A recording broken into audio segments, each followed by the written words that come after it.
How do you actually scale content marketing? What's up, y'all? John Doherty from EditorNinja here. Today, I want to talk about something that's near and dear to my heart, which is scaling content marketing. What I want to present you with today is the three elements that go into scaling content marketing. They're simple. The first one is people. The second one is budget. The third one is time. So let's get into each of these individually. The first one is people. Oftentimes when I talk with content marketers, often solo content marketers, and we talk about increasing volume, they go, but I don't have more hours to work. There's a couple of things to this.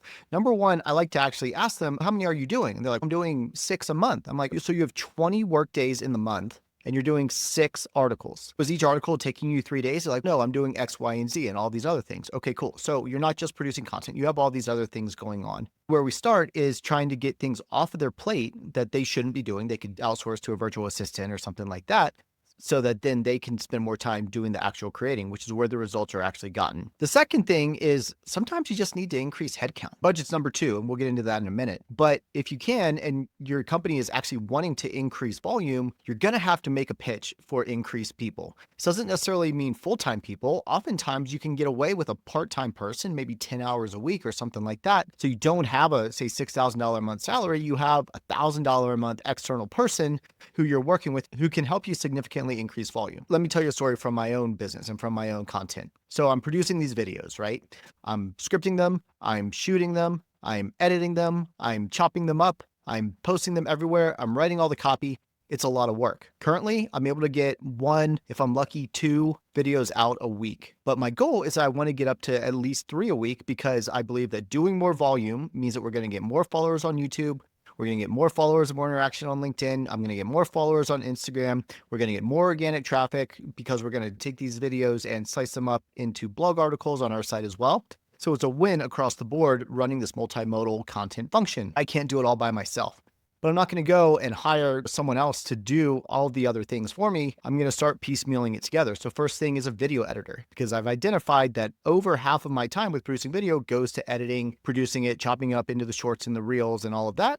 That's going to buy me back a bunch of time that I can then spend doing more scripting, more shooting, and overall more promotion. After I have a video editor on board and I'm able to scale up my production, the next thing I'm going to do is I'm going to get our marketing and sales assistant at EditorNinja to handle all of the promotions. They're going to use Buffer to do all of the scheduling. They're going to write all the copy. They're going to be responsible for at least the scheduling and promotion of the content. The second one is budget. What a lot of companies do is they'll say, okay, we're going to invest in content, and they'll hire a person, but they don't have any additional budget. They've used all of their content marketing budget on the person. And while that person can do quite a bit, they can take you from nothing to 4, 6, 8 articles a month, something like that, maybe produce an ebook every now and then. Eventually, you're not going to be able to scale that person's time anymore. So maybe you're an entrepreneur or you're a founder or you're a head of marketing and you're like, why is our content not scaling? We have a person. It's probably because they don't have enough help. And in order to get more help, you're going to have to give them more budget. And if you're the content marketer that you're like, my boss wants me to go to 12 articles a month, but I can't produce 12 articles a month and I don't have budget, you're going to have to go and advocate for that. So go and look at what it costs across different platforms to produce content. Talk to some freelancers. How much is it going to cost you per article? What are they going to do? What are you going to have to do still? And then that helps you know how much budget you need to apply to it. And then you can go back and say, okay, if you want me to go from 6 articles a month to 12 articles a month, I can produce 2 more, but I need to offload these things. And then these additional 4 are going to cost us an additional $3,000 a month or something like that. But then you can also put together the business case, which means we produce these articles. Each article drives on average, say 500 views a month. So it's additional 2,000 views a month. And that stacks on top of each other month after month. So within 6 months, we should be getting an additional 12,000 views a month. And we know that per additional 1,000 views, we get another 3 qualified sales leads. And so that should mean X more sales leads, right? And then the third point is time. Sometimes you just need to give it more time. A lot of companies that we see will come in and they're like, we're going to produce 4 articles a month and we're going to do it for a couple of months and see how it works. We don't end up working with a lot of those people because we know that they're short-term thinking. And if that's the way that they're thinking about content, they don't actually get it. Our best customers are the ones that come in and they're like, we're producing 4 a month, we're going up to 8 a month, or we're going up to 12 a month. And yeah, we're happy to sign a 6-month deal because we're investing in this for at least the next 6 months. And we just need to see some sort of traction. They're investing in it for the long term and they're not looking for this has to 10x my business from a minimal investment in the next 3 months. Otherwise, we're done.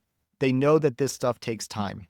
Often people just don't get the results that they're looking for because they just don't give it enough time to ultimately succeed. So if you want to scale content marketing, there are 3 main things. First one is people. You probably need to scale people, get more of your time back from the nitty gritty little tasks that you don't need to be doing, maybe managing your email less or something like that. So once you bought back your time and you have more time back in your schedule, you're able to increase production. But then you're going to have to apply more bodies. It doesn't have to be full-time people. It can be freelance writers, freelance editors. It can be a virtual assistant who's helping you with uploading and doing Canva featured images and that sort of thing. It doesn't have to be full-time people, but you're going to have more hands on the keyboard or on the mouse in order to help you do the full production if you're going to increase volume. The second one is budget. If you want to increase volume and you need other people, you're going to have more budget. So a content marketer or a head of marketing, they're going to have to say, okay, this is the budget that we need. This is what we're going to get.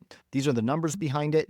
And so then you can actually put a business case against it. If we're going to spend $36,000 over the next year, I can point to it's going to get us an additional $1 million in pipeline, which means we're going to make an additional $500,000. Any smart executive is going to look at that and say, I only have to spend $36,000 to make $500,000. Yeah, all day. And then the last one is time. You have to give content programs enough time to succeed. So you have to do enough volume. You have to make it good enough, which also means more people. And then you have to give it enough time in order to see the results and not stopping 3 feet from gold. So I hope this helps you out. If you have any questions, leave them in the comments. I'd love to engage with you. And if you're looking to scale your content production, and one of the ways you want to do that is through editing, get in contact with us at EditorNinja. We'd love to chat with you and see if we can help you out. All right. See y'all later.